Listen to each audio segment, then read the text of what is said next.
this is Erica, and this is Energy Clearing for Life Force. And today I'm coming to you with a message from my past. How fun is that? You know what?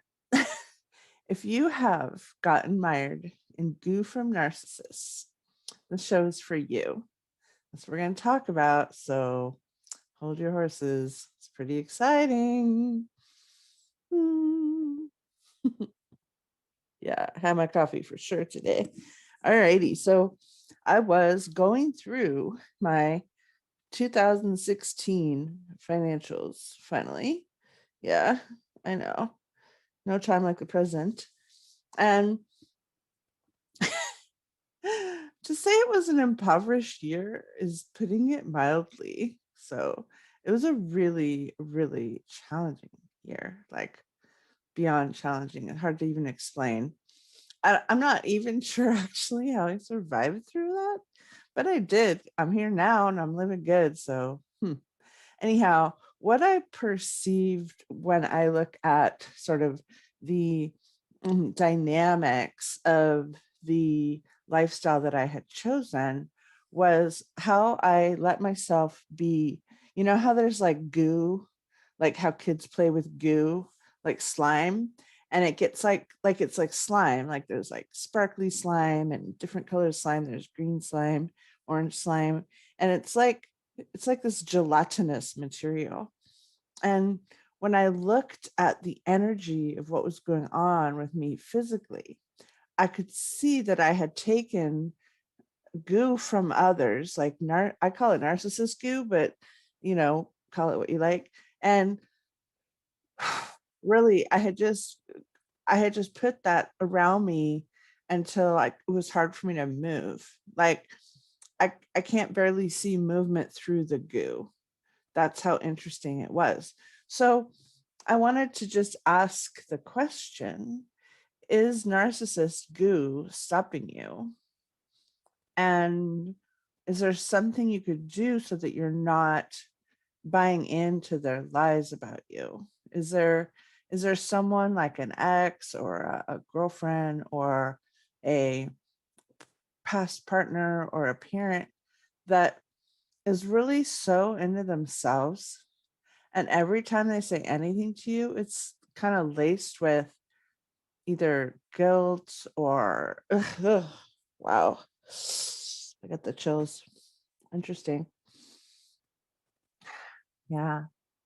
So any place that you've borrowed other people's stuff and just carried it around, like, wrapped yourself in someone else's narcissist goo, are you willing to not do that anymore? Are you willing to let go of the identity that you borrowed or took or reflected back or, yeah, that, right?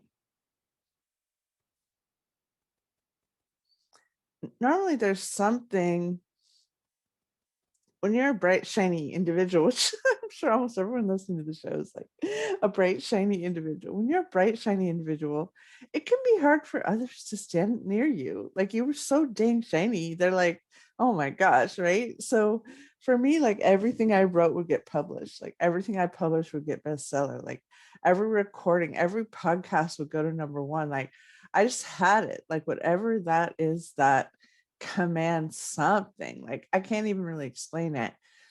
And it really just came from me being me. Like I didn't really do anything special to become a writer. Like I just wrote.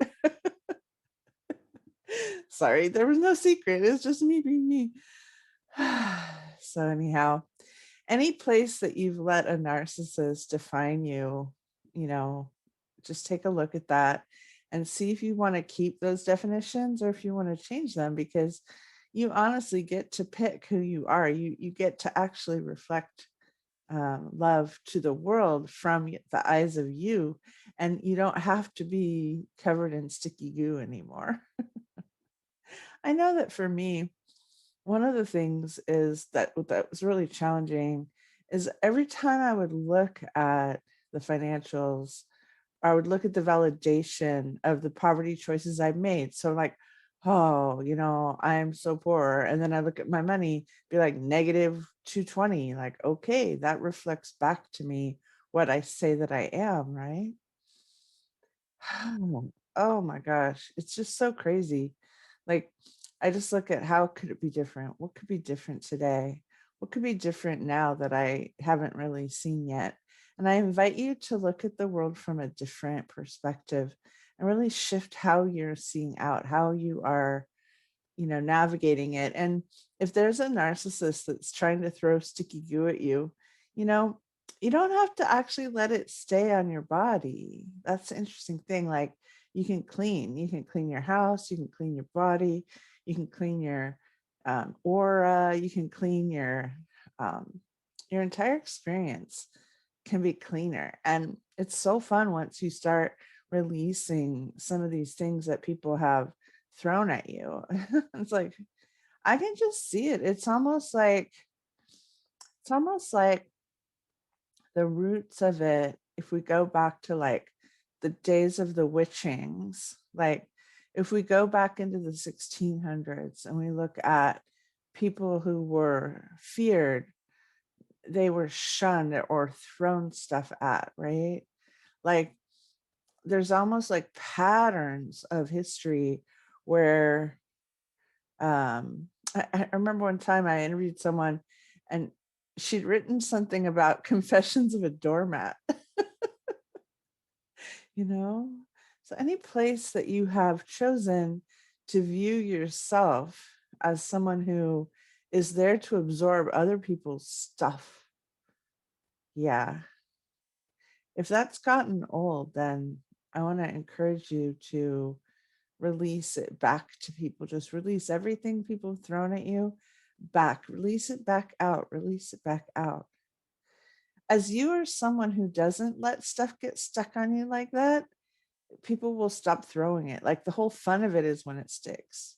So if it just never sticks, you kind of like, huh, yeah, it's not that fun anymore, right? And the way to get sort of unmagnetic, un- unstickable, unuffwithable, as Corey Michelle says. The way to get to that place of being not like prone to being slammed all the time is to really just stand in that space of clarity and peace.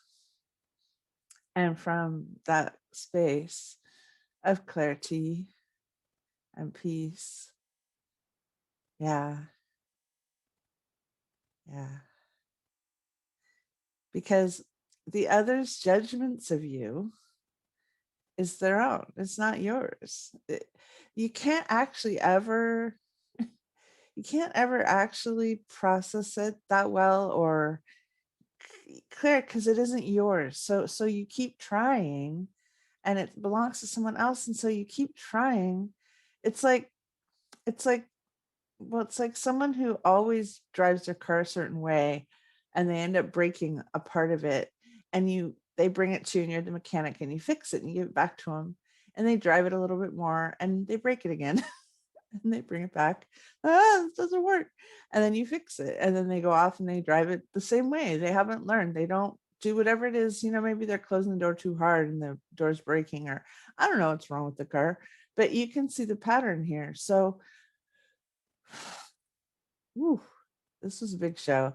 I really appreciate you coming to listen. I'm building a course right now on clearing, and it's so exciting. So there's more for that at energyclearingforlife.com. You can go and hopefully it's ready. It may not be ready yet, but at some point, at some point, the person I brought in to help me build the course is going to come through and it's going to be beautiful and you're going to love it. And it starts with a 3-part free energy clearing. So, yum, energyclearingforlife.com. And I look forward to more conversations with you. And this was really interesting today. Thank you so much.